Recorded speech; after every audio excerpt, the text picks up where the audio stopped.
So let's turn now to what the philosophers say. And we have here, if there was an all-star team of philosophers, these people would definitely be on it. We'll hear first about one position called consequentialism, then about another that is called deontology, and then about political liberalism from John Rawls. We start with consequentialism. Now, Jeremy Bentham is widely credited as the founder of this doctrine. He was born roughly around the time PEM was established.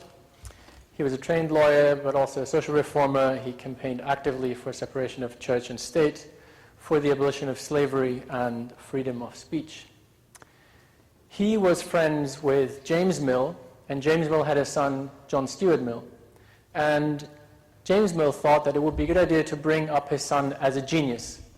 So what that meant is that James Mill, by the age of 3, learned Greek. By the age of 8, had read all the major Greek texts and started learning Latin. When he was 20, he got very depressed, surprisingly in a way, and came back reading Wordsworth and other poetry. Mill then went on to work in the East India Company, then at the height of the British Empire, dealing with the trade in India. He was also a member of Parliament and furthered a lot of the work that Jeremy Bentham had started. He campaigned also for civil liberties, free speech, with his wife Harriet Taylor for suffrage reform and women's right to vote. In particular, was one of the first members of Parliament who made the case in Parliament that women should vote, which clearly wasn't the case at the time. And he developed, importantly, Bentham's work on consequentialism. Now, just to put this into context, this is the time where we have the storm of the Bastille, the French Revolution, the Declaration of Human Rights, Washington elected the first president of the United States. It's a time of fundamental reflection of what principles should guide society. And this is the time that Bentham wrote an introduction to the principles of morals and legislation. Both Mill and Bentham are consequentialists, and what that means is that for them, whether or not an act is morally right depends alone on its consequences. So one question then is consequences in relation to what? And what matters for Bentham and Mill is utility. And we'll come to see what that means, what utility is about. So this is why their view is called utilitarianism. Utilitarianism is a type of consequentialism where we are focusing on the rightness, we declare the rightness and wrongness of actions by looking at what consequences they have, and here by what consequences they have with regard to furthering utility. Here is utilitarianism's starting point. And it's important to see how this works here. So this is from an introduction to the principles of moral legislation. Bentham says here, nature has placed mankind under the governance of 2 sovereign masters, pain and pleasure. It is for them alone to point out what we ought to do, as well as to determine what we shall do. On the one hand, the standard of right and wrong. On the other, the chain of causes and effects are fastened to their throne. So this is entirely and wholly empirical. Right? Bentham looks out into the world, he looks what people do, and unsurprisingly, sees that people seek pleasure and seek to avoid pain. So because that is that way, Bentham thinks it makes sense to arrange society in such a way that people can do that as much as possible, that there is as much pleasure as there can be and as little pain.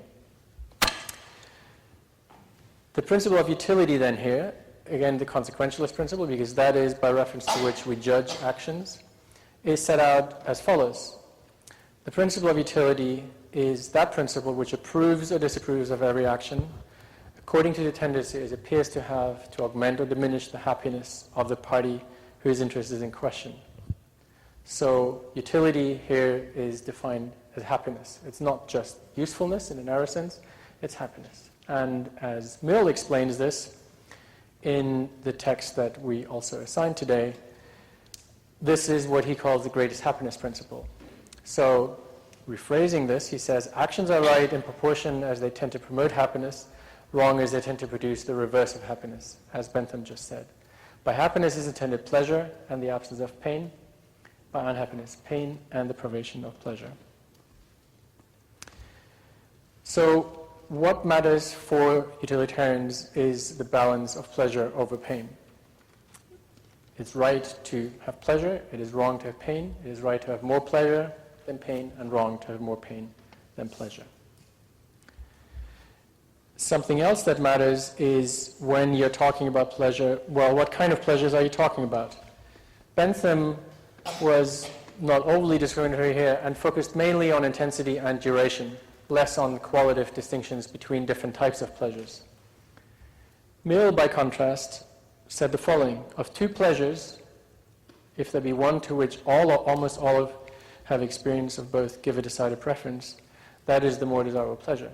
So you may now wonder, did Mill inhale? We don't know, but he obviously thinks it's important that you have a range of different pleasures to compare.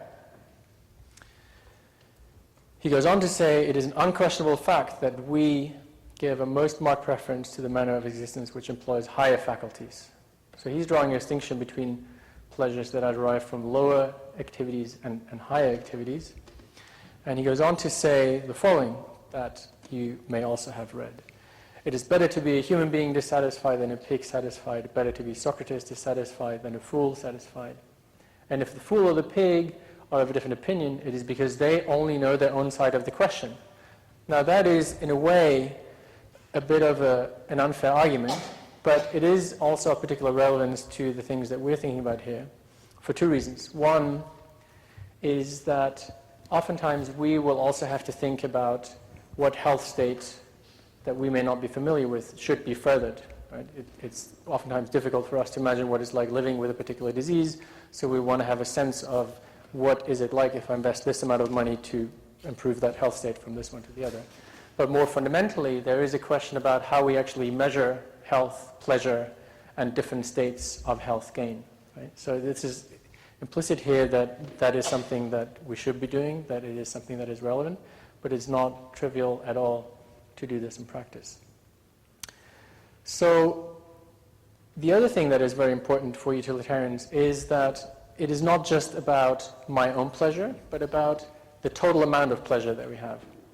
Yeah, so here again from Utilitarianism, which incidentally was published in a journal probably a bit like the New Yorker. This wasn't a philosophical journal, but something that a lot of people read in broad context. What he says here is the happiness which forms the utilitarian standard of what is right in conduct is not the agent's own happiness, but that of all concerned. So implicit in what we saw earlier as the greatest happiness principle is that actions are right insofar as they generate the greatest balance of pleasure over pain for the largest number of people. It's not just about individuals, but about the aggregate. Further, and this is another really crucial element, and I think it came up in a lot of the discussions that we had about the trolley cases too, is that this assessment is supposed to be impartial, right? We mentioned earlier, what if I know the people who work on the train, who work on the rail track? So here the idea is you should be doing this kind of assessment from a completely impartial perspective. As between his own happiness and that of others, utilitarianism requires an agent to be as strictly impartial as a disinterested and benevolent spectator. So, in one version of the idea that everybody counts for one, Mill says here, one person's happiness,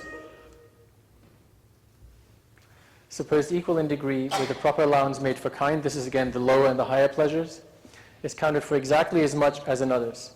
So what this means is that people are viewed as containers of happiness, right? We're not just talking about people as individual people and they count one as a person, but they count insofar as they are capable of experiencing degrees of pleasure and pain.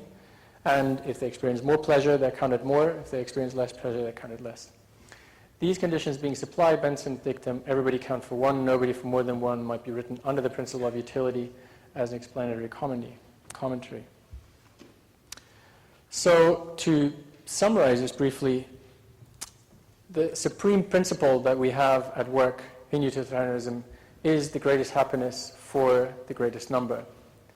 What counts here is the consequences of actions, maximization and aggregation. We have what you can call a double maximum, that we have the greatest number and the greatest pleasure, which they're not ordered in any way that you say, first we must have pleasure for as many people as possible, and then bring it up as high as possible.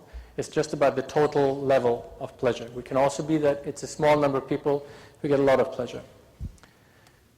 And we are dealing with measuring different types of pleasures, while the perspective is one of universality and impartiality. As a little postscript, a distinction that is important when we're thinking about how utilitarianism might work is the following one. We can either do this kind of maximization of pleasure by looking at individual acts. So then the question is, for each and every action, we have to decide how much overall pleasure or pain results as a consequence from me doing this. Now this is, as you might imagine, a pretty tiring exercise if you do that all along, every time you act.